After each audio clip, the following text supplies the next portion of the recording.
Hello বন্ধুরা, কেমন আছেন সবাই? সবাইকে বৃষ্টি স্নাত শুভেচ্ছা। আজকে বৃষ্টির দিনে মনটা কেমন একটু খাই খাই করছিল, তার জন্য আর বসে থাকলাম না, একেবারে চলে আসলাম আমার পছন্দের একটা খাবার। এই হচ্ছে বাটার বোন। সেটার সাথে আমি ছোটোবেলা থেকেই খুব পরিচিত। যখন প্রাইমারিতে পড়তাম তখন ভীষণ ভীষণ এই বাটার বোনটা খেতাম। আজকে সেই স্বাদটা আবার পুনরায় জিভে আসলো, সাথে হচ্ছে গিয়ে একটু রং চা।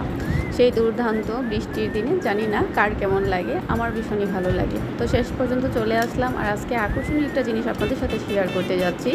দেখতেই পারবেন, এখন আমার হাতে দেখেন কত্থগুলান বড়ই।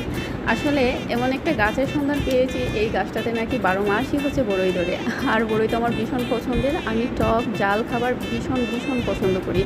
বিশ্বাস করেন, যখন না বড়িটা মুখে দিচ্ছিলাম, আমার জানি এমন একটা স্বর্গীয় অনুভূতি ফিল হচ্ছিল, মনে হচ্ছিল যে আজকে আমি সারা দিন আর কোনো কিছু না খেলেও হচ্ছে গিয়ে আমার পেটে ক্ষুধা লাগবে না, কারণ ভীষণ ভীষণ